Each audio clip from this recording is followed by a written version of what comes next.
서로 축복하겠습니다. 올해에는 오직 성경으로입니다. 시제의 한계를 극복하며 삽시다. 할렐루야. 오늘부터 저는 새로운 큰 주제로 여러분에게 하나님의 말씀을 전하려고 합니다. 올해를 시작하면서 말씀드린 대로 2017년은 이 카톨릭의 거대 교권으로부터 기독교 신앙을 구해낸 종교개혁 500주년이 되는 해입니다. 이러한 이유 때문에 저는 500년 전에 종교개혁자들이 붙잡았던 이 슬로건인 솔라 스크립투라를 첫 주제로 삼아 지난 3개월 동안 말씀을 계속해서 전했던 겁니다. 그런데 종교개혁자들이 부르짖었던 슬로건은 이 솔라 스크립투라만이 아닙니다. 4가지가 더 있는데요. 솔루스 크리스투스, 솔라 피데, 솔라 그라티아, 솔리데오 글로리아, 이렇게 모두 5가지가 500년 전에 종교개혁자들이 마치 이 거대한 맘모스 같았던 카톨릭을 상대하면서 목숨을 걸고 붙잡았던 개혁의 슬로건들이었습니다. 여기서 솔라는 이미 말씀드린 대로 오직이라는 뜻이에요. 이 단어는 문법상 뒤따르는 단어에 따라서 조금씩 변화될 때가 있는데요, 뜻은 달라지지 않습니다. 따라서 솔루스와 솔리도 솔라와 마찬가지로 오직이라는 뜻입니다. 그렇다면 오늘부터 붙잡고자 하는 이 솔루스 크리스투스가 무엇이겠습니까? 오직 그리스도로라는 말입니다. 때마침 지금이 사순절 기간이고 2주일 뒤에는 부활주일이 기다리고 있기 때문에 오늘부터 다시금 3개월 동안 저는 솔루스 크리스투스, 오직 그리스도로라는 큰 주제하에 말씀을 전하려고 합니다. 여기서 먼저 종교개혁자들이 솔루스 크리스투스를 붙잡았던 이유를 먼저 말씀드립니다. 이것은 하나님의 은혜는 어떻게 올까라는 질문과 깊은 관계가 있습니다.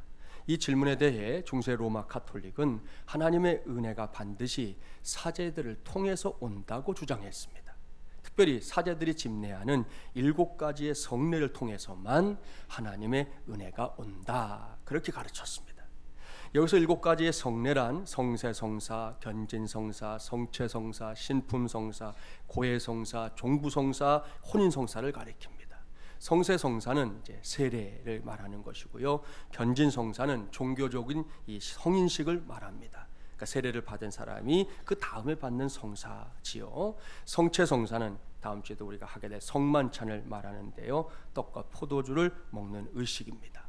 신품성사는 사제를 임명하는 의식이고요, 고해성사 많이 들어보셨죠? 인간을 대신해 하나님에게 용서를 비는 의식을 가리킵니다. 종부성사는 병든 자를 위해 해주는 의식으로 주로 죽음을 앞두고 있는 사람에게 행하는 의식입니다. 마지막 혼인성사는 우리 결혼 예식을 가리키는 것이고요. 여기까지가 7가지 성례, 7성례인데요 하나님께서 다른 방법을 통해서는 은혜를 주실 수 없고 오로지 7성례를 통해서만 은혜가 온다, 그렇게 가르쳤던 겁니다. 이러한 가르침은 지금까지도 계속되고 있습니다. 이들에 따르면 사제가 아무리 부패하고 타락해도 7성례라는 정해진 형식 그리고 재료를 가지고 집례하면 하나님이 반드시 은혜를 주신다는 거예요.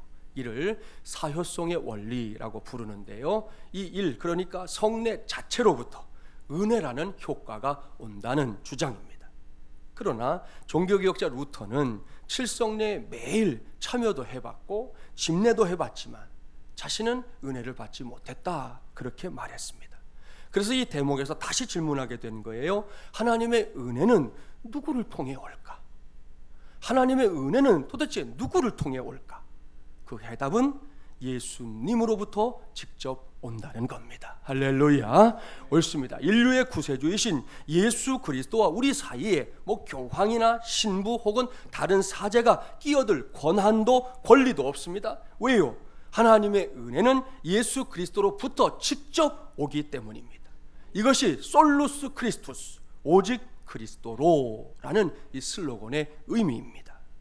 루터의 종교개혁 3대 저작 가운데 1520년에 출간된 교회의 바벨론 유수라는 책이 있어요. 그는 이 책을 통해 카톨릭의 7가지 성례와 이 사효성의 원리를 부정했습니다. 또한 1520년에 발간된 다른 저작 독일 귀족에게 고함이라는 책에 보면 사제는 교황이 임명한 사람들이 아니라 그리스도 예수를 믿는 모든 사람이 제사장이다 라는 이 만인 제사장 직분을 천명했습니다. 루터는 예수 그리스도를 믿는 모든 성도와 이 십자가 사이에 놀라운 교환, 원더풀 익스체인지가 일어났다고 주장했는데요. 이런 말씀입니다. 우리가 예수님께 제일 더러운 것을 드리면 예수님은 십자가 위에서 그 모든 것을 씻어 주십니다. 그리고 예수님은 완전한 의를 우리에게 주신다는 거예요. 그러니 생각해 보십시오. 제일 더러운 것을 드리고 제일 깨끗한 것을 받게 됩니다. 마틴 루터는 이것을 예수님의 십자가와 우리 사이에서 일어난 놀라운 교환이다, 그렇게 설명했습니다. 그러니 이게 복음 아니겠습니까? 사랑하는 마중물이란 가족 여러분, 이것이 사실이기 때문에 예나 지금이나 또한 세월이 아무리 많이 흘러도 사람이 천국으로 가는 길은 오직 예수 그리스도 한 분뿐인 줄 믿습니다. 할렐루야. 그래서 솔루스 크리스토스, 그래서 오직 그리스도라는 말씀입니다. 오늘부터는 이러한 사실을 굳게 믿고 붙잡는 저와 여러분이 되기를 바랍니다. 이러한 바람으로 시작되는 솔루스 크리스토스, 오늘은 첫 번째 시간인데요. 오늘은 하나님의 뜻을 가르치러 오신 예수님이라는 제목으로 하나님의 말씀을 전하도록 하겠습니다. 먼저 본문 23절 말씀 함께 봉독해 보겠습니다. 23절입니다. 예수께서 온 갈릴리에 두루 다니사 그들의 회당에서 가르치시며 천국 복음을 전파하시며 백성 중에 모든 병과 모든 약한 것을 고치시니. 아멘. 이 말씀 본 적이 있을 겁니다. 이 말씀은 흔히 예수님의 3대 사역을 설명하는 말씀으로 꼽힙니다. 예수님께서 이 땅에 오실 때 그저 놀러 오신 거 아니라는 거, 마실 가듯 오신 게 아니라는 거 다 아시죠? 그렇습니다. 예수님은 이 땅에 오실 때 분명한 사명이 있어서 오셨습니다. 그 사명을 완성하기 위해 여러 모양으로 사역을 감당하셨는데요. 그 사역을 크게 세 가지로 꼽고 있습니다. 그 사역이 무엇인지 아십니까? 제가 이제 일과를 마치고 퇴근하고 이제 사택으로 가는 길에 항상 보게 되는 교회가 하나 있어요. 그 교회 이름이 뭐냐? 이 TPH 교회입니다. 직접 사진을 찍어 봤는데요. 개척을 하고 나서 초반에 우리 교회 이름이 마중물예람교회라는 걸 본 사람들 가운데 저 교회 혹시 이단하냐? 이름이 이상하다라고 했다는 이야기 들었던 적이 있었습니다. 길 건너 우리 구두방 사장님이 종종 사람들이 그렇게 말하더라고. 제가 가니까 이렇게 귀띔을 해 주었습니다. 왜요? 흔하게 볼 수 있는 이름이 아니라는 거지요. 그래서 제가 우리 교회 이름에 대해서 쭉 설명을 해줬죠. 마중물은 펌프에 처음 붙는 한 바가지 물이고 예람은 예수님의 사람을 가리키는 겁니다. 그렇게 이제 말씀을 해드렸더니 그 다음부터 그 사장님은 손님들에게 우리 교회를 소개해주는 홍보 대사가 되어주고 있습니다. 그러니까 구두 닦을 일 있으시면 거기 가서 닦으세요. 저는 다른 데 가서 안 닦아요. 거기 가서 닦아요. 사장님하고 교제해요. 이야기 나누면 뭐 이런 얘기 저런 얘기, 때로는 뭐 저한테 상담도 하시기도 하고 아무튼 그러는데 우리 교회 설명해 주는 분 중에 한 분이에요. 그분이. TPH 교회도 잘 모르면 그렇게 생각할 수 있다는 거죠. 우리 교회가 이단이 아니듯 TPH 교회도 이단은 아닙니다. 이 교회의 이름은 오늘 주신 말씀, 그러니까 마태복음 4장 23절 말씀을 알게 되면 바로 왜 교회 이름을 이렇게 지었는지 알 수 있습니다. 이 교회가 이름으로 내건 TPH가 바로 예수님의 3대 사역을 의미하기 때문이에요. 다시금 제가 마태복음 4장 23절 봉독해 볼게요. 예수께서 온 갈릴리에 두루 다니사 그들의 회당에서 가르치시며 천국 복음을 전파하시며 백성 중에 모든 병과 모든 약한 것을 고치시니. 아멘. 여기서 예수님께서 행하셨던 사역이 세 개의 동사 형태로 표현되고 있지요. 첫 번째는 가르치시며입니다. 영어로 하면 teaching에 해당되겠지요. 다음은 전파하시며입니다. preaching. 마지막은 고치시니라고 했으니까요. 힐링, 뭐 잘 모르셔도 예전에 힐링 캠프라는 프로그램이 있었죠. 힐링 캠프, 바로 그 힐링, 고치신다 하는 의미입니다. 이렇게 세 가지가 바로 예수님의 3대 사역이에요. 그러니까 제가 소개했던 TPH 교회는 예수님이 행하셨던 3대 사역의 이 머리 글자, 알파벳 첫 글자를 딱 따서 교회 이름을 지은 겁니다. 그러한 교회의 생각을 그 교회 앞에 가보면 건물 벽에다가 다 도배해 놨어요. 제가 그것도 찍었지 뭐. 가르치고 티칭, 그 다음에 전파하고 프리칭, 그 다음에 치유하는 힐링, 이렇게 아예 건물벽에다가 우리는 이런 교회입니다 이렇게 해 놓았더라고요. 이제는 예수님의 3대 사역이 무엇인지 다 이해하셨죠? 사람들을 가르치셨고 천국 복음을 전파하셨고 또 사람들의 몸과 영혼을 고쳐 주신 겁니다. 티칭, 프리칭, 힐링, 이 세 가지가 예수님이 집중하셨던 구세주로서의 사역이었다는 말씀입니다. 이 중에서 오늘은 첫 번째 사역인 가르치심, 그러니까 티칭에 관한 말씀을 전하려고 합니다. 그래서 설교 제목도 하나님의 뜻을 가르치러 오신 예수님이라고 정한 겁니다. 여기서 이 가르침이라는 단어를 떠올릴 때 자연스럽게 생각하게 되는 것이 무엇입니까? 여러분의 생각은 어떤지 모르겠지만 제 생각으로는 아느냐 모르느냐, 이것이 제일 먼저 떠올랐어요. 하루하루를 살아가면서 느끼게 되는 거지만 뭔가를 아는 것과 모르는 것의 차이는 별것 아닌 것이 아닙니다. 이 둘 사이는 정말이지 큰 차이가 있어요. 세상에서 자주 갑을의 논쟁이 벌어질 때가 많은데요, 이것은 단지 가졌느냐 못 가졌느냐에 의해서만 벌어지는 논쟁이 아닙니다. 뭔가를 아느냐 모르느냐에 의해서도 이 갑을 관계가 성립될 때가 있습니다. 아주 많습니다. 어느 유명한 교수가 배 안에서 사공에게 물었습니다. 섹스피어를 아느냐? 사공이 대답합니다. 나는 무식해서 그런 사람은 모른다. 그러자 교수가 인생의 3분의 1을 헛살았다며 끌끌끌하고 혀를 찼어요. 잠시 후에 다시 컴퓨터는 아느냐 물었습니다. 사공이 이번에도 나는 그런 거 모른다 대답하니까 교수는 또다시 인생의 3분의 1을 헛살았다며 그 사공을 무시하고 깔봤습니다. 바로 그때였어요. 갑자기 큰 바람이 불어와서 그 배가 그만 뒤집혀졌습니다. 교수는 순식간에 물에 빠져서 막 허우적거렸는데 그때 사공이 교수에게 물었죠. 헤엄칠 줄 아느냐? 교수는 자신은 헤엄칠 줄 모른다며 살려달라고 막 소리를 쳤어요. 그때 사공이 유유히 헤엄을 치면서 말했다는 거죠. 인생 완전히 헛살았군, 그랬다는 거예요. 사랑하는 여러분, 무슨 이야기인지 아시겠죠? 사공보다 자신이 좀 더 아는 것이 많다고 우쭐대고 으스대던 이 교수, 제대로 한 방 먹은 것이죠. 결국 자신도 모든 것을 다 아는 건 아닌데 말입니다. 아무튼 여기서 중요한 것은 사람이 무엇이든 이 모르는 것보다 아는 것이 더 나을 때가 많다는 겁니다. 이것은 21세기를 살아가고 있는 우리만의 문제가 아닙니다. 예수님께서 사셨던 그 시절에 이스라엘에서도 문제였습니다. 지금도 그렇지만 당시에도 이스라엘 백성들의 관심은 어떻게 사는 것이 하나님의 뜻대로 사는 삶인가에 있었습니다. 이런 질문을 안고 이스라엘 백성들이 찾아간 사람들이 있었어요. 그들은 종교 지도자들입니다. 여러분이 신약 성경 읽다가 볼 수 있는 대제사장을 비롯해서 바리새인들, 사두개인들, 서기관들, 이들이 바로 당시의 종교 지도자들입니다. 이 사람들은 명색이 하나님의 말씀을 통달하고 있는 사람들로 알려져 있었습니다. 그러니 스스로 하나님의 말씀으로부터 멀리 떨어져 있다고 생각하는 평범한 사람들에게 이들은 우러러 보이는 대상들이었습니다. 무슨 말이든 한마디 딱 하면 그대로 따라야 되겠구나, 그렇게 마음을 먹어도 마땅한 사람들이었다는 거죠. 이스라엘 백성들은 이런 심정으로 자신들은 모르는 것이 많으니 아는 것이 많은 종교 지도자들을 찾아가서 배우기를 원했던 겁니다. 그러나 일반 백성들은 종교 지도자들의 가르침에 만족할 수가 없었습니다. 왠지 아십니까? 그들은 백성들이 찾아가면 뭔가를 많이 말해주긴 했어요. 성경을 읊어가면서 많은 이야기를 해줬지만 그 말들이 그다지 알아들을 수 없는 말들이었기 때문입니다. 이럴 때 상대방이 하는 말이 뭔지 알아듣지 못한 사람, 어떤 마음을 갖게 되는지 아시죠? 아마도 작건 크건 여러분에게도 경험들이 있을 거예요. 설교 준비하는데 저도 기억나는 이 어렸을 때 일인데 갑자기 딱 생각났어요. 제가 중학교 때 친할머니가 돌아가셨습니다.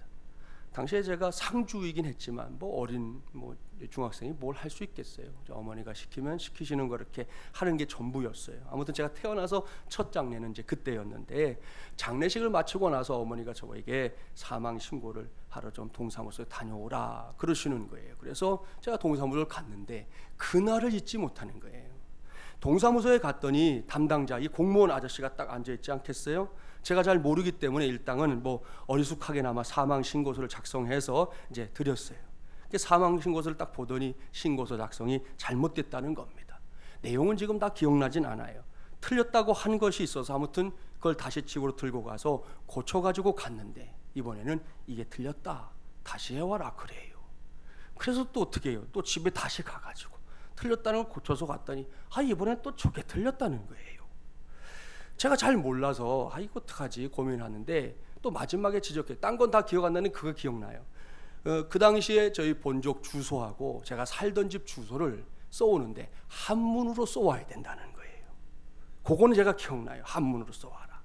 제가 잘 모르니까 그 담당자 아저씨에게 도움을 청했는데 이 아저씨 자기가 바빠서 도와줄 수 없다고 막 단칼에 잘라버리는 거예요.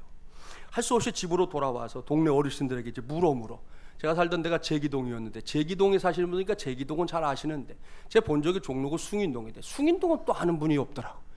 그래갖고 저기 물어갖고 아무튼 삐뚤빼뚤 한자까지 써가지고 간 다음에서야 사망신고서를 접수할 수 있었습니다. 아무튼 이렇게 사망신고서 작성 하나 때문에 동사무소를 한 번도 아니고 여러 차례, 집에서도 또 멀었어요. 걸어서 왔다 갔다 했는데 그걸 몇 번 왔다 갔다 하니까 뭐 화도 나고 창피하기도 했습니다. 그러면서 뭐 어린 마음이지만 지가 담당자만 좀 가르쳐주면 될 일이지 사람을 이렇게 생고생을 시켜? 뭐 이런 생각이 들어가지고 말이죠. 어렸을 때지만 얼굴이 울그락불그락 거렸어요. 그리고 그때 다짐했죠. 공부 많이 해야 되겠다. 한문 공부 많이 해야 되겠다. 그때 전의에 불타는 마음을 가졌던 그런 기억이 있습니다. 아마 여러분도 상대방이 하는 말 이렇게 알아듣지 못할 때 이런 마음과 비슷한 마음 갖게 됐을 겁니다. 이스라엘 백성들도 마찬가지입니다. 하나님의 말씀을 알고 싶어서 종교 지도자들을 찾아갔지만 늘 그 밥에 그 나물이었다는 거지요. 지도자들이 앞에서 뭔가 말을 많이 해주는데 그 말을 알아들을 수도 없고요. 그나마 알아들은 것들은 어떻게 실천해야 할지 고민이 되는 것들 투성이었습니다. 이렇게 가슴 답답한 시대에 예수님의 모습을 드러낸 거지요. 그러니 사람들의 관심이 예수님에게 집중됐던 것은 아마도 당연한 일이었을 겁니다.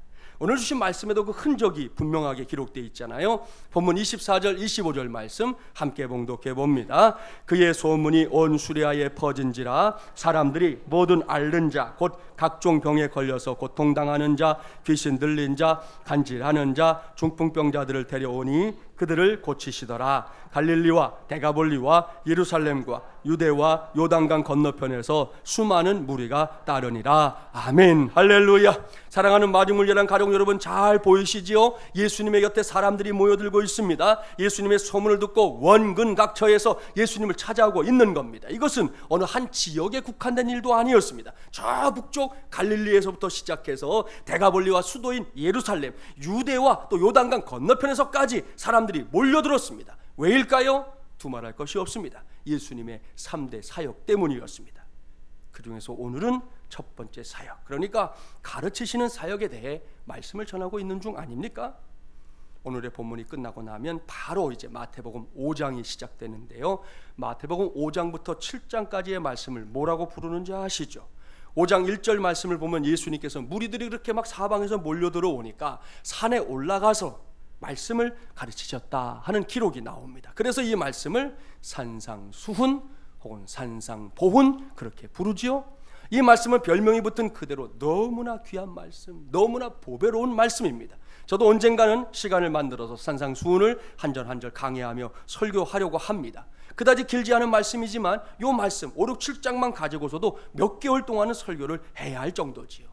그렇다면 당시에 예수님으로부터 직접 이 말씀을 들었던 사람들, 배웠던 이 백성들의 반응은 어떠했을까요? 산상수훈의 마지막 마태복음 7장으로 한번 가보겠습니다. 신약 11쪽이에요. 몇 장만 넘기시면 나오죠. 7장 28절 29절 말씀을 함께 봉독합니다. 28절 29절입니다.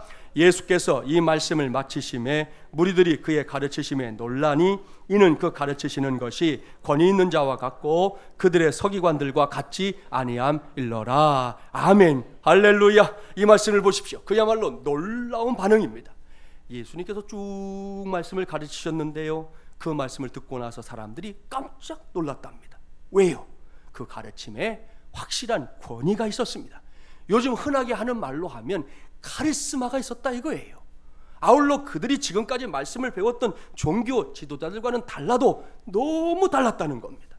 그래서 예수님의 말씀을 듣고 배운 백성들이 그 자리에서 놀라고 있는 거예요. 여기서 저는 당시의 백성들이 예수님의 말씀을 듣고 배우면서 깜짝 놀랐던 궁극적인 이유를 여러분과 나누려고 합니다. 사실 이와 관련해서 말하라고 하면 한두 가지로 요약할 수 있는 건 아니지요. 얼마든지 많은 이유를 나열할 수 있을 겁니다. 하지만 시간 관계상 저는 오늘 두 가지만 여러분에게 확실하게 소개하려고 합니다. 예수님의 말씀이 백성들을 놀라게 했던 첫 번째 이유, 말씀이 귀에 쏙쏙 들어올 정도로 쉬웠기 때문입니다. 이것은 설교자인 저를 비롯해서 모든 설교자들이 늘 배우고 싶어하는 예수님의 이 메시지 선포 방법입니다. 저도 여러분도 사복음서에 기록된 말씀 중에서 예수님이 직접 하신 말씀들을 묵상하거나 공부할 때가 있을 겁니다. 요즘 우리가 사용하는 성경은 또 되게 잘 돼 있죠. 예수님이 하신 말씀은 별도의 색깔로 이렇게 표기를 해놨잖아요. 자, 이 말씀이 하나님의 아들이신 예수님의 말씀인데요. 자, 그 말씀 복잡하고 어렵게 되어 있던가요? 아닙니다. 그렇지가 않아요. 오늘 집으로 돌아가거든 관심을 갖고 복음서만 좀 쭉 읽어보십시오. 그 중에서 예수님 직접 하신 말씀들, 따로 색깔로 표기된 그 말씀들을 살펴보십시오. 물론 그 의미가 무엇인지 골몰해야 할 것이 없는 거 아닙니다. 구원의 역사와 관련해서 선포된 말씀들은 심사숙고하면서 깊이 묵상하면서 들어야 할 말씀들입니다. 그러나 성경의 표현대로 하면 이 무리들, 그러니까 많은 사람들을 이렇게 한자리에 앉혀놓고 하셨던 말씀들은 결코 그렇지가 않습니다. 그야말로 듣는 순간에 귀에 쏙쏙 들어오는 말씀들 뿐이에요. 이를 위해 예수님은 많은 비유들을 사용하셨는데요. 그 비유에 등장하는 것들 역시 어딘가 특별한 곳에 가야만 볼 수 있는 그런 것들이 아닙니다.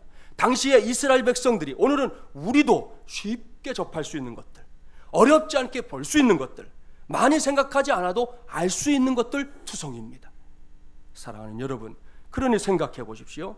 예수님께서 가르쳐 주시는 것들이 남의 이야기로 들렸을까요? 아닙니다. 항상 내 이야기로 들렸습니다. 왜요? 내가 알아들을 수 있었기 때문입니다. 내가 알아들었으니 깨달음 역시 나의 몫이었습니다. 늘 그랬기 때문에 백성들은 예수님의 말씀을 듣고 나면 놀란 거예요. 어느 순간에는 입이 떡 벌어지기도 했고요, 고개를 연실 끄덕이기도 했습니다. 때로는 아멘을 외치면서 무릎도 쳤을 겁니다. 앞서 잠깐 말씀드린 대로 이것은 설교자인 제게도 늘 중요한 과제입니다. 이 말씀을 듣는 사람들이 말씀을 알아듣게 하는 것 말입니다. 그것도 잘 나아가서 쉽게 알아듣게 하는 것 말입니다. 따라서 열심히 그야말로 죽을 둥 살 둥 혼신의 힘을 다해 말씀을 전했는데 백성들이, 우리 회중들이 그게 뭔 말씀인지 알아듣지 못했다 그러면 그날 설교자의 설교는 흔히 하는 말로 죽을 쓴 거나 마찬가지죠. 이와 관련해서 또 하나 제가 기억나는 게 있었어요. 지난 3월 1일에 제 12차 특세를 시작하면서 경험하기도 했던 일인데요. 그날 공휴일이어서 우리 장년들만 아니라 교육부 친구들까지 함께 새벽을 깨웠지 않습니까? 그날 제가 나름 교육부 친구들이 함께 예배할 걸 알았기 때문에 설교 준비를 할 때 우리 장년들에게만 딱 맞춰서 하지 않고 우리 아이들도 들으면 좀 알 수 있도록 그렇게 설교 준비를 했었습니다. 설교하는 중에 어린이 교회에 속한 친구 몇 명이 바로 이 자리에 앉아 있었는데 박장대소를 하는 거예요. 왜요? 알아들었기 때문입니다. 모르면 그렇지 않겠죠.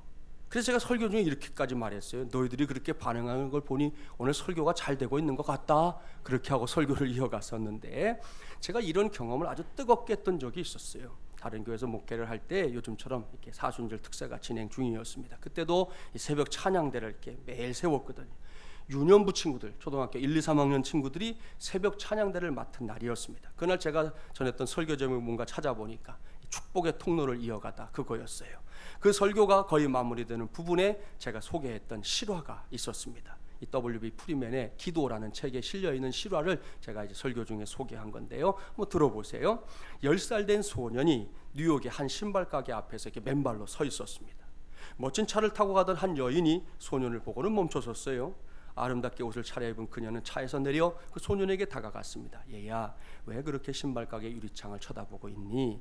그랬더니 아이가 말하는 거죠. 저는 단지 하나님께 신발 한 켤레를 달라고 기도하고 있었어요. 소년은 꽁꽁 언발을 동동 구르며 대답했습니다. 그러자 그녀는 소년을 데리고 가게로 들어갔습니다. 그녀는 종업원에게 양말 12켤레를 주문하고 대야와 수건도 부탁했습니다. 이윽고 종업원이 그녀가 부탁한 것을 가져왔어요. 그녀는 소년을 데리고 가게 뒤쪽으로 갔습니다. 그리고 장갑을 벗고 무릎을 꿇고 앉아서 소년의 얼굴과 발을 따뜻한 물로 씻겨주고 수건으로 구석구석 닦아주었습니다. 그녀는 아이에게 양말을 신기고는 가게 중앙으로 돌아와서 신발 한 켤레를 사주었습니다. 헤어질 때 그녀가 소년에게 말했어요. 나는 네가 더 평안해지기를 바란다. 그러자 이 소년은 그녀의 손을 붙잡고 어린 녀석이 달깃동 같은 눈물을 흘리며 이렇게 말했습니다. 아줌마는 하나님의 부인이신가요? 그랬다는 거죠. 에? 여러분 무슨 말인지 아시겠죠? 이 소년은 지금 자신의 눈앞에서 벌어지고 있는 일을 예사로운 일로 생각한 게 아닙니다.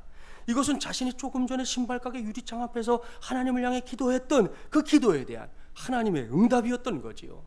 그저 마음에 품었던 소원, 신발 한 켤레가 제게 꼭 필요한데요 라고 구했는데 난데없이 나타난 한 아줌마가 그 소원을 들어주는 건 물론이고 양말까지 보너스로 안겨주고 갔으니 이 아이는 이 아줌마가 하나님의 부인인가 그렇게 생각했다는 거죠.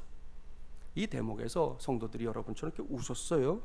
근데 바로 그때 찬양대에서 진짜 박장대소하는 한 아이의 웃음소리가 들려온 거예요. 제가 설교하다 말고 그 아이에게 물었죠.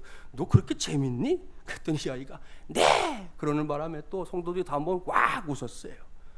그 아이는 젊은 부부 집사님의 딸이었는데 당시에 초등학교 1학년에 입학한 친구였어요. 보통 사순절 3, 4월 하잖아요. 그러니까 이제 학교 간 지 한 달 정도 된 이런 친구죠. 근데 그날 제가 너 그렇게 재미있니? 라고 물었을 때 이 아이의 표정은 제가 전했던 말씀을 확실하게 이해하고 웃는 그런 표정이었습니다. 딱 보면 알 수 있잖아요. 그냥 심심해서 혹은 장난기가 발동해서 하는 그런 웃음이 아니었다는 거지요.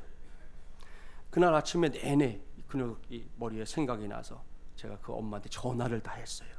물어보나 마나 이 친구가 제가 했던 설교를 정확하게 알아들었다는 거예요.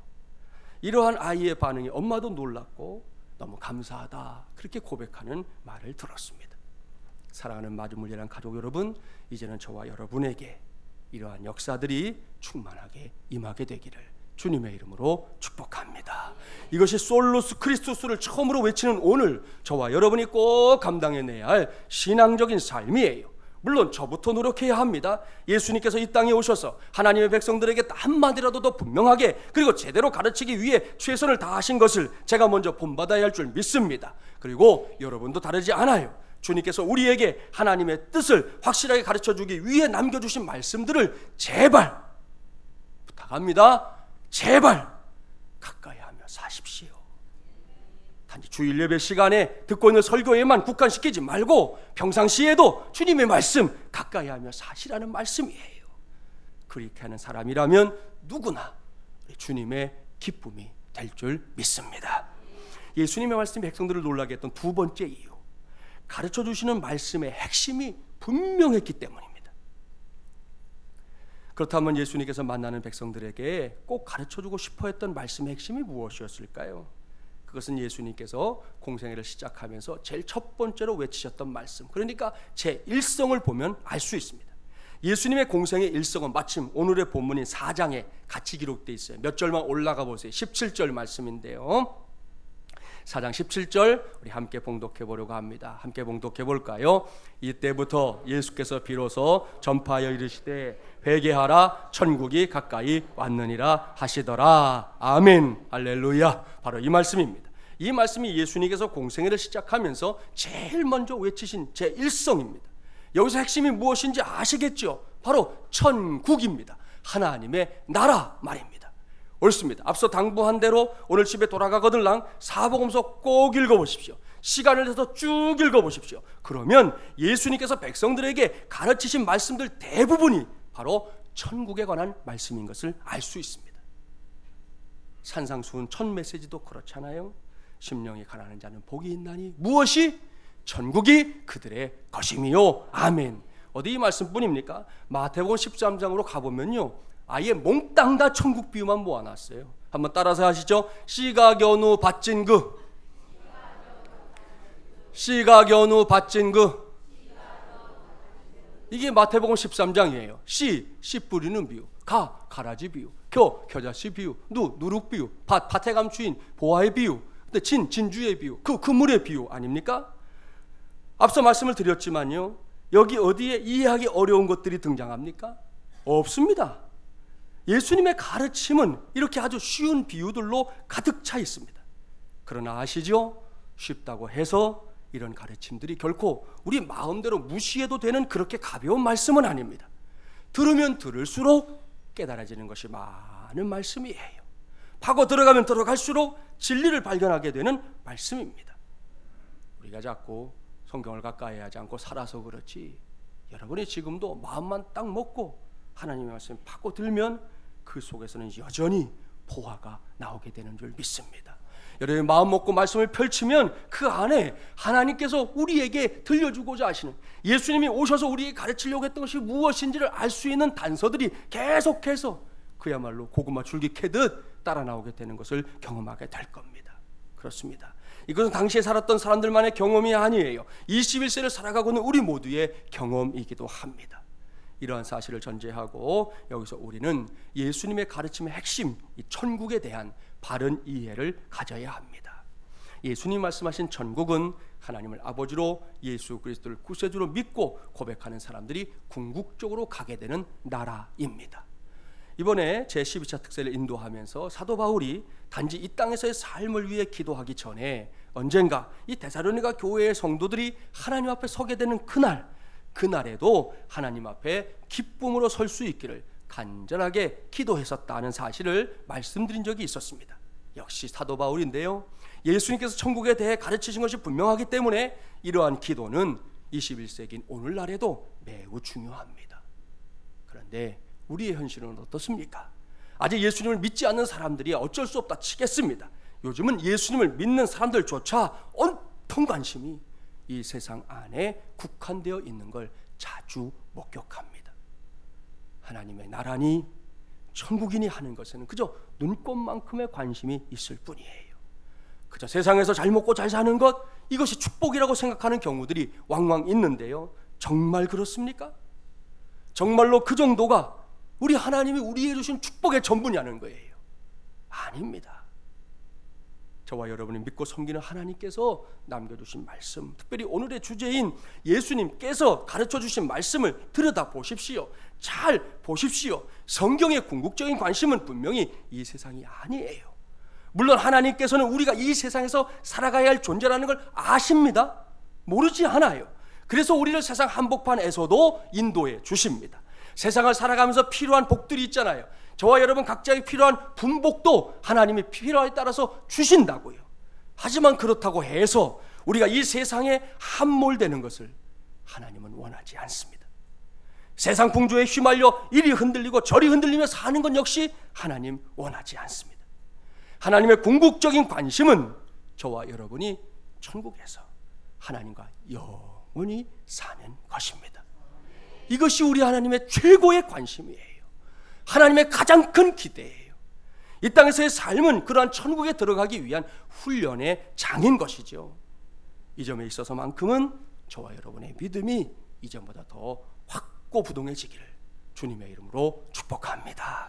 우리의 자녀손들 마찬가지예요. 이것을 부지런히 가르쳐야 합니다. 천국과 지옥이 동화책에 나오는 흥미진진한 이야기 정도가 아니라 현실이라는 걸 가르쳐야 합니다. 하나님의 구원 계획이 무엇인지 정확하게 가르쳐야 합니다. 그래야만 우리 모두가 이 땅에서만이 아니라 하나님의 나라에서도 함께 사는 가족이 될 수 있는 겁니다. 이것이 하나님의 뜻이에요. 바로 이것을 가르치기 위해 예수님이 이 땅에 오신 겁니다. 간혹 교회가 교회답지 못하고 성도가 성도답지 못하다 하는 이야기 들을 때가 있습니다. 참으로 가슴 아픈 일이 아닐 수 없습니다. 왜 이러한 일들이 일어나느냐, 이런 질문에 교회에서 천국과 지옥에 대한 메시지가 사라졌기 때문이다 라고 주장하는 사람들이 있습니다. 매우 일리 있는 주장입니다. 우리가 한 번쯤은 깊이 곱씹어 봐야 할 말씀입니다.